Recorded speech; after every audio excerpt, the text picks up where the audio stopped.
Hello বন্ধুরা, এখন ভাতের আয়োজন করেছি।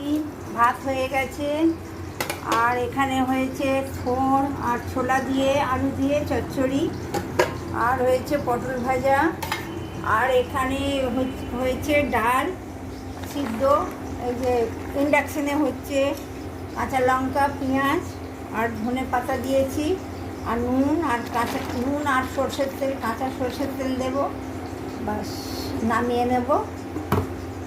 আর এখানে হচ্ছে মাছ ভাজা, মশলা দিয়ে লঙ্কা, হলুদ, জিরে, ধনে সব নুন মাখিয়ে তেল দিয়ে। এখন ভাত বাড়া হয়ে গেছে, লেবু আর কাঁচা পেঁয়াজ, পটল ভাজা, আর দেবো থোড়ের তরকারি।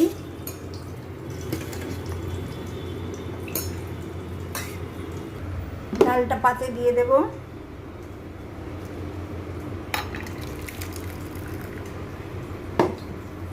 আর দেবো মাছ ভাজা, আর দেবো ঘরে পাতা টক দই।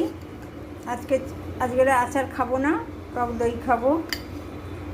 আজকে রান্না কেমন হয়েছে দেখে বলবেন বন্ধুরা। ভালো লাগলে একটা সাবস্ক্রাইব করে দেবেন আর পাশে থাকবেন। আজকের মতো টাটা বন্ধুরা, আবার আসবো অন্য ভিডিও নিয়ে।